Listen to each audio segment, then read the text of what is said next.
This video is a brief summary on a series I'm compiling on Syntonics. It's a discussion, a general discussion on Syntonics phototherapy, of what it is, what it means for vision rehabilitation. So I've long been a proponent of visual assessment and remediation, including optics, surgery, and vision rehabilitation. If it helps, we should do it. And furthermore, as practitioners, we have a right to charge for our expertise, tools, and time. With this agreement with our clients, we need to also ensure that if we charge them, we have good reasons and rationale to do what we do. So in other words, in practice, our work ideally should be based in science, reproducible, and with similar diagnostic and treatment protocols shared by similar professionals anywhere on Earth. For as long, I've been opposed to overcharging on services, for charging for therapies that are not widely accepted as effective. In this case, we're talking about what is called Syntonics, sometimes referred to Optometric Phototherapy. The application of specific light wavelengths to the eyes in order to address myriad concerns, all centered around a notion of sympathetic balance. Having been challenged on this, I felt it only fair to review some specific foundations of Syntonics and why I feel we need to exercise extreme caution as a profession when we stray too far off the path into the realm of sham therapies. And now, this is a long discussion about what is generally considered fringe. And still, the practice has grown in popularity for a number of reasons, mostly because more clinicians offer it, insist on it as part of their rehabilitation protocols. There are lessons to be drawn from looking at this practice, what it means for vision rehabilitation, and so it's worth taking the time to look at things in some detail. Now, to be absolutely clear, there is a place for photobiology, an application of color in healthcare and in industry. There are well-documented, well-supported practices that are founded in concluded science. These practices work and patients are the beneficiaries whether they recognize it or not. There will be measurable benefits. These practices are not based in the Syntonic principles and have nothing to do with Syntonics.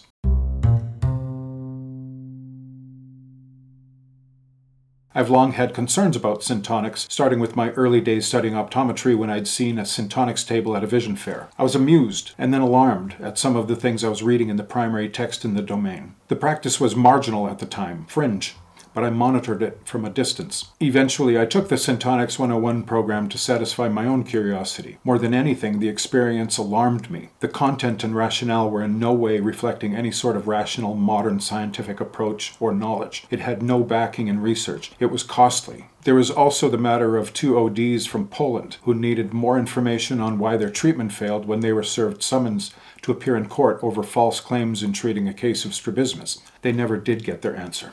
And likewise, I hear the concerns very plainly when speaking with OTs about their experiences with vision therapy, including Syntonics, and how parents spend thousands on lauded therapies that never yield noticeable benefits by any metric. For their sake, therapy should be effective, only as long as needed, and follow science-based guidelines, even if the therapy is novel, untested. Syntonics, with over 100 years of history, has had many chances to prove itself, and it has not, largely because it is a paradigm founded on deprecated scientific notions. In this series of discussions on Syntonics, I engaged DeepSeek and ChatGPT to review some objective questions about Syntonics. Anyone can ask similar questions and get similar responses. The main points are as follows. So first of all, Syntonics is founded on outdated scientific notions. Number two, it is not the same as photobiology, where we can find specific therapeutic uses of applied light. And number three, it is lacking standards of any kind, and so presents a medical and professional risk to patients and practitioners.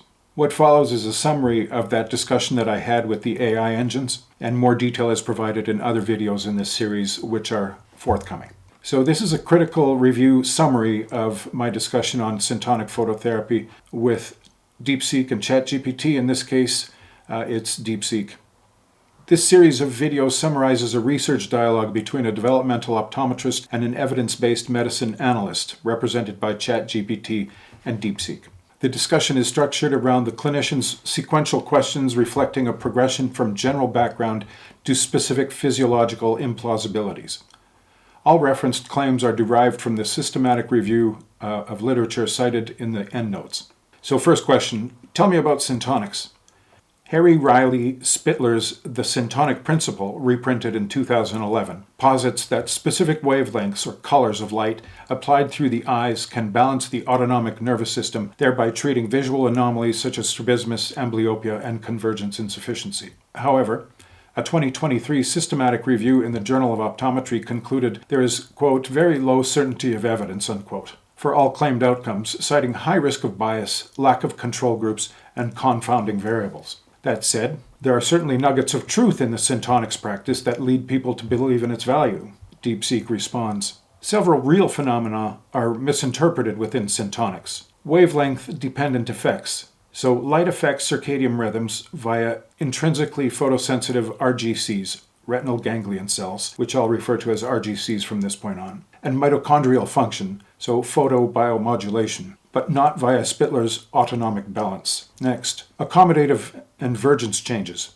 These can be accounted for by luminance and chromatic aberration producing transient post-illumination shifts. There's the placebo effect. Real neurological changes, opioid dopamine release, occur with expectation alone.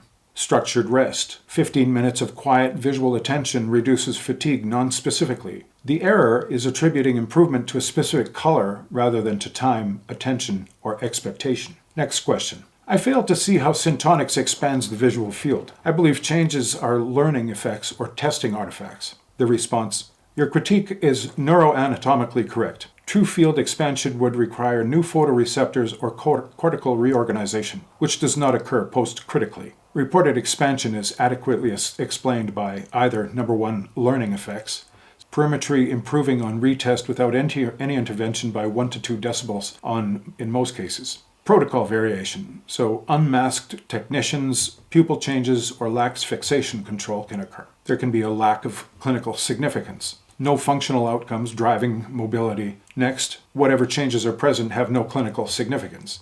No functional outcomes, for example, driving mobility improvements have been demonstrated. And finally, a proper sham-controlled study with multiple baselines has never been performed. Next question. Analyze claims of improved accommodative vergence and rebalancing of the autonomic tone. Once again, we go into more detail in this in further videos, but for now we'll summarize. With respect to accommodation and vergence, there's a transient post-illumination effect occurring, that is to say dark focus shifts, and these decay within minutes. Next, we have non-specific arousal and reduced test anxiety. These improve performance regardless of color. Next, test-retest learning is a known confounding factor. No evidence supports durable, clinically meaningful change. With respect to autonomic rebalancing, bright light, especially blue light, does affect heart rate variability and circadian timing via the RGCs. However, these effects are acute, wavelength non-specific, where intensity matters much more, and highly variable.